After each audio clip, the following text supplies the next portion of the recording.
Let's talk about recovery.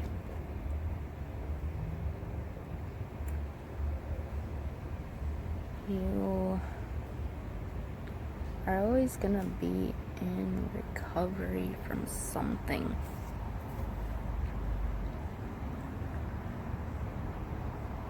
Day,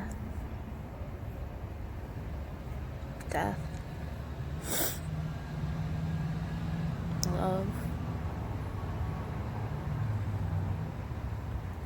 just your emotions as guests you just let come in. Recovery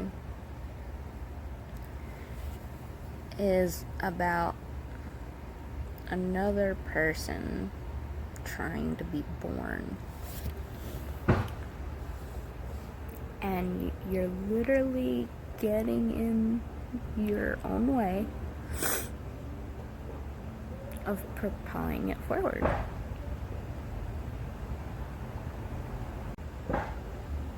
Where does drugs, alcohol, love, materialism, it's all like this infatuation, this obsession.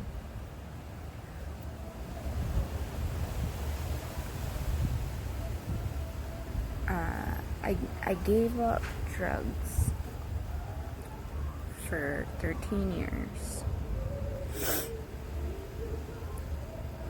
But just as, like I followed the NA program, I was the sponsor for 10 years.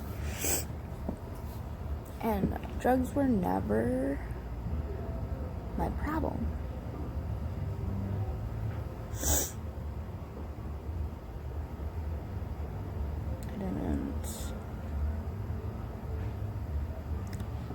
I wasn't chasing the drugs, I was chasing feelings just like on anything else. And when you're not in like active like drug addiction, you're still gonna be chasing something else. You're always on the chase, and it's like usually my chase my entire life, I've come to realize it's like I just want to love somebody. I want them to love me in their imperfection and my imperfection, and somehow work together and be willing and compromise and compassion and have humanity for each other.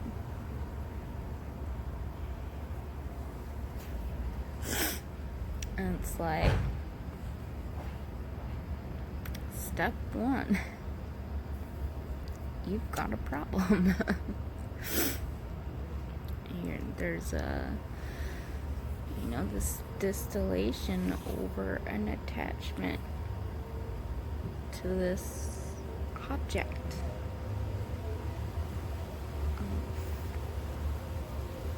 Your infatuation.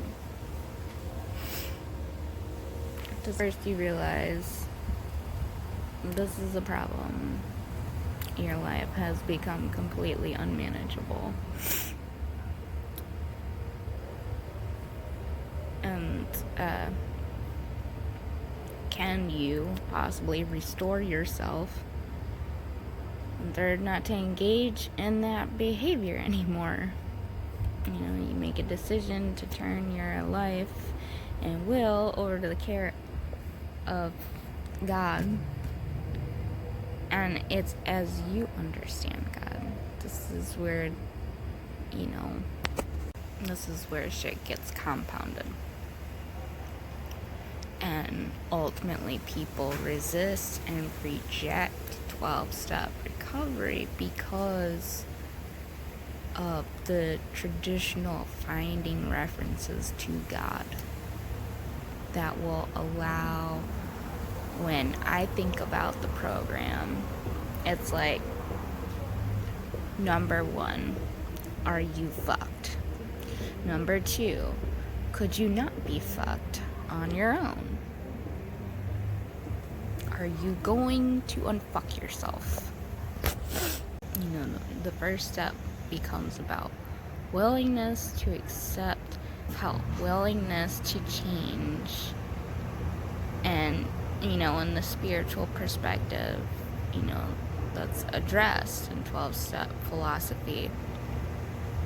The acknowledgement that all of us have this distinct and personal understanding of a higher power, and that nobody has the right to prescribe that for another person. The only thing you need is a conception of a power that is greater than yourself, and it's benign and even loving. I feel that this, you get in these tendencies to get self-absorbed in agonizing loops in your mind that, it's inescapable. And it really comes out in addictive behaviors. They become more and more clear that whatever, the solution to was my problem, it wasn't gonna be found in my head. I think that's true for everyone. The thing to this defensive anxiety, this lack of fulfillment,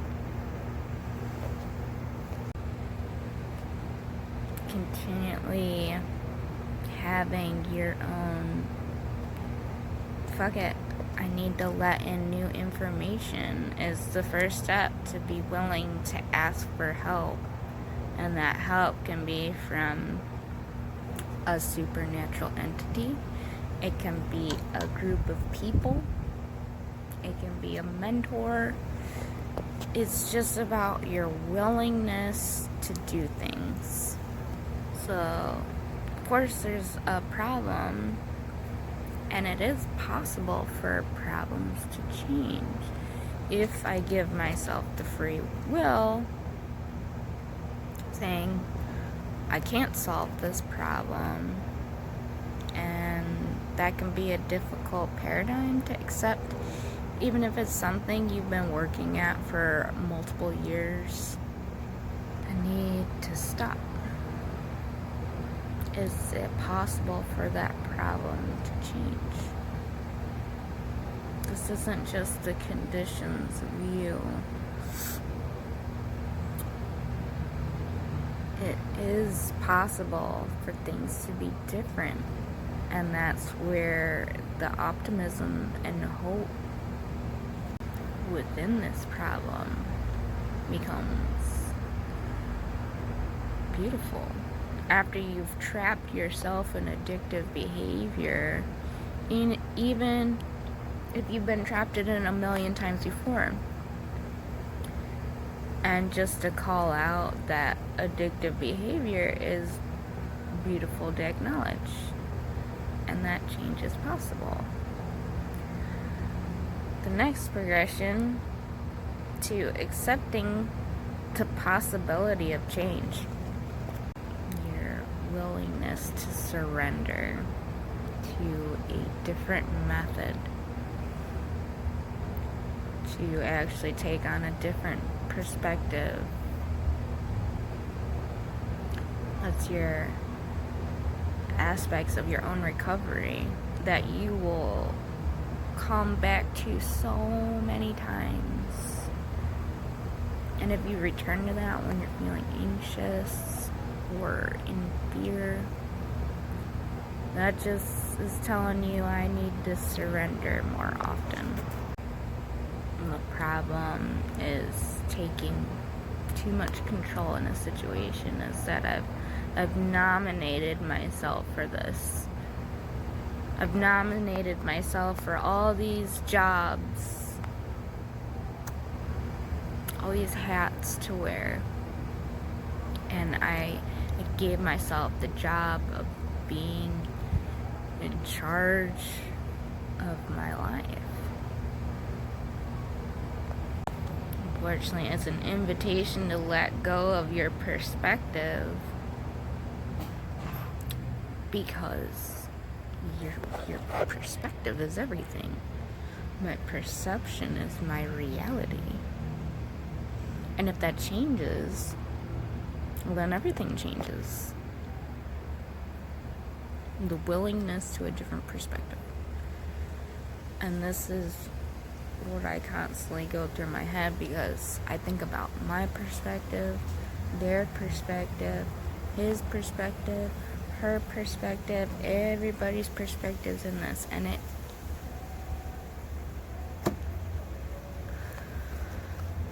I'm tired of putting myself in others' shoes and just like not even living my own life, because I don't give a fuck of what others want for me.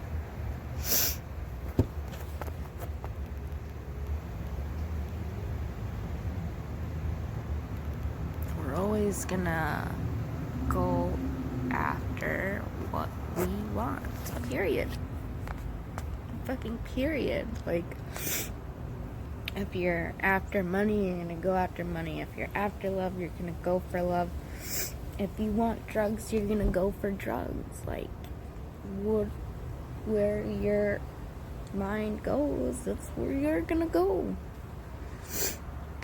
And it's up to you to be willing to acknowledge this is problematic.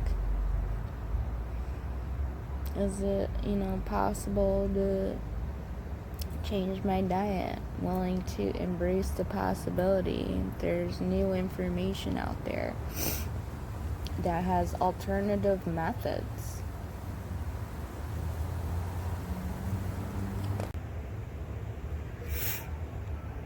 All of your problems are experience of your own making, and they're kind of thing for an object of self-obsession, self-centeredness, and it's profound.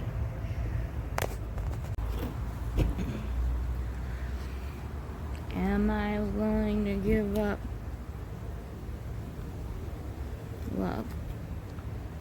No. I can't. Am I willing to give up cigarettes? There's the willingness, and then it's like the psychology behind it. I started smoking cigarettes when I was 5, because it was the only time that I got to see my mom. That's what I see my life as. I continually wanted someone to fucking love me. Everything I've done in my life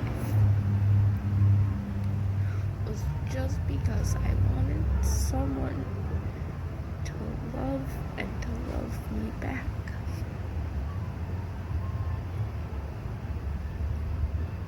And the attachment is there because nobody would. Like, the entire reason I had children and tried for years to have children was because I wanted to love someone without the conditions of all the trouble that other people bring into your lives. I wanted to be there for people because no one was there for me, and I knew how it felt. It's an awful feeling to feel unsupported by everyone who you think is supposed to be your biggest support and actually your biggest enemies.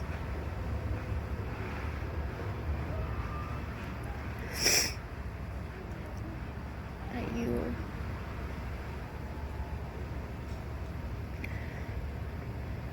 constantly feel like you have to be in competition.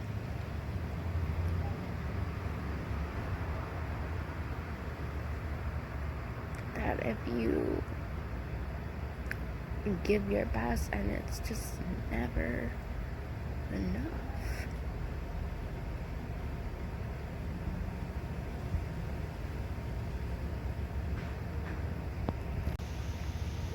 I knew from a young age that I could not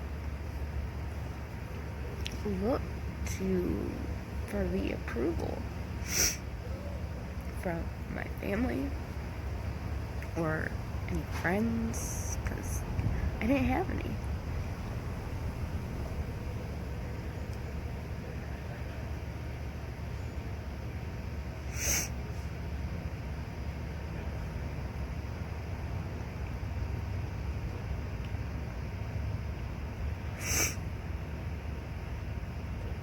I always kept doing more things in school with my life to prove to myself that I could do them, and not to show off or get, the approval of my family, especially because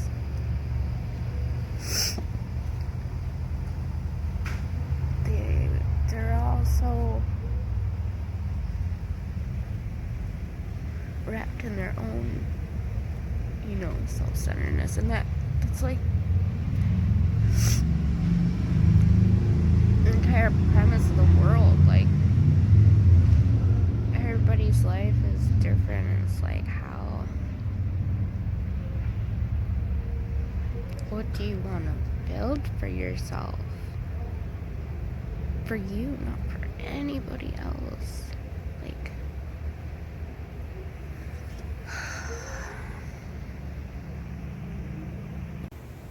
just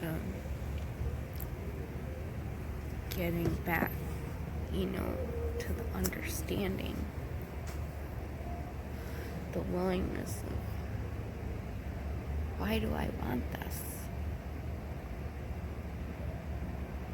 Your habits, your patterns, and you see them, you understand them, and then everything just feels like, if you get rid of those,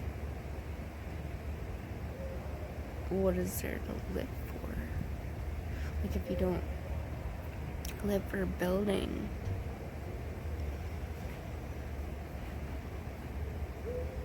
your life around yourself, I mean, like,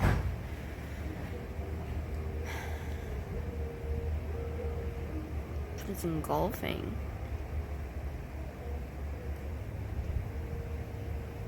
I simply want to love and help others. That is just who I am. And I'm an emotional being.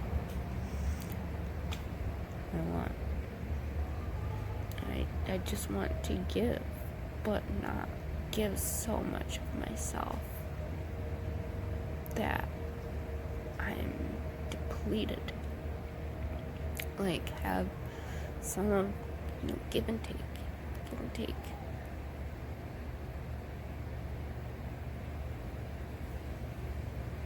That's how, relationships, I feel, are supposed to be built, playing off of your strengths and your weaknesses together.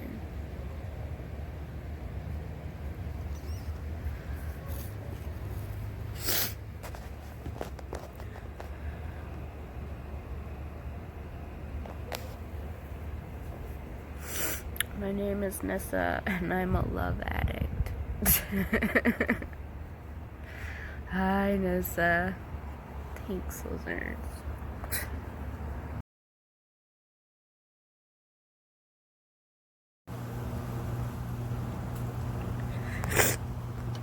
For a person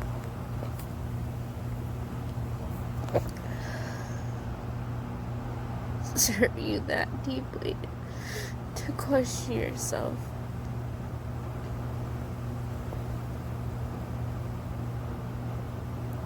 if you deserve to be loved just like the rest of them.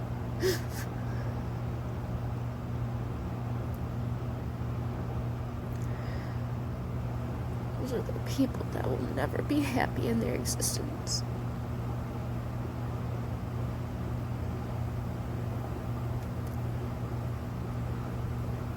The people that make you question yourself.